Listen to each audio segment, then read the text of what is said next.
ડભોઈ શહેરના થરવાસા ચોકડી પાસે આવેલા કચ્છી સમાજના મેદાનમાં ઉમા ફાર્મ ખાતે મહોત્સવનું 45મું વર્ષ છે। શ્રી કચ્છ કડવા પાટીદાર સમાજ એન્ડ યુવક મંડળ ડભોઈ દ્વારા આયોજિત આ નવરાત્રિ મહોત્સવની ઉજવણી વર્ષોથી કરવામાં આવે છે, જેથી સ્થાપના 1980માં થઈ હતી।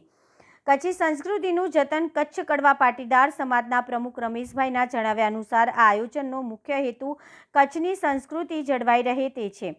યુવાનો ભલે ગમે ત્યાં ગરબા રમી શકે, પણ વડીલો અને વૃદ્ધો માટે એક જ જગ્યાએ સમાજના લોકો નાના મોટા સૌ ભેગા મળીને ગરબા રમી શકે તે માટે આ મેદાનનું આયોજન થાય છે।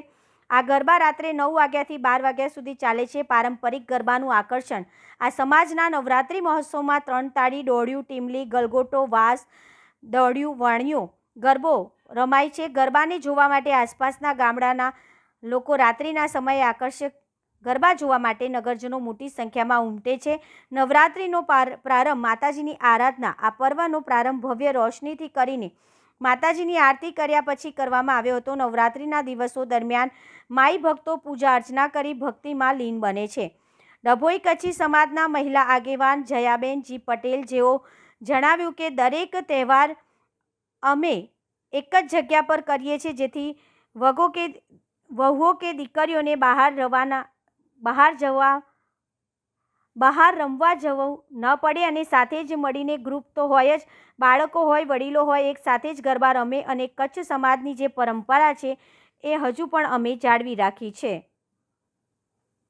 શ્રી કચ્છ કડવા પાટીદાર સનાતન સમાજ એન્ડ યુવક મંડળ આયોજિત આ સાંસ્કૃતિક ગરબાનું આયોજન 46મું વર્ષ છે અને નિરંતર 9 થી 12 ના ટાઈમે અમારી કચ્છી સમાજની સંસ્કૃતિમાં વડીલોએ જે સિસ્ટમથી ગરબા કર્યા છે એ સિસ્ટમથી રાસ ગરબા અને 3 તાળીથી બધી જ રમત અહીંયા ગાડી બધા સાંસ્કૃતિક રીતે અને એકદમ વ્યવસ્થિત સંસ્કૃતિની રીતે રમે છે અને 9 થી 12નો સમય છે।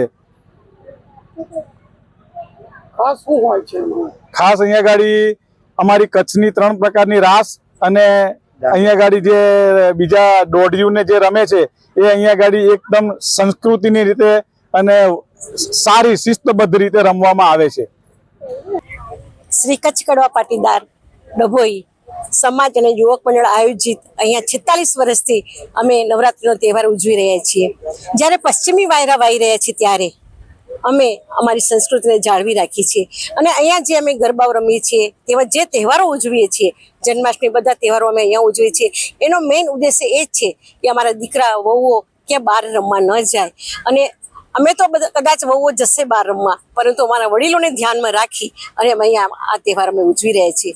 અને એમાંય દોઢિયું, ટીમલી, હમણાં તો પેલો ગલગોટો અને અમારી ખાસ જે રમત છે રાસ છે અને જે અમારું વાણીઓ છે એ તો ખાસ ફેમસ જ છે। એ જોવામાં પણ સારો લાગે છે અને રમવામાં પણ બધાને ખૂબ આનંદ આવે છે। આ અમારી સંસ્કૃતિ છે।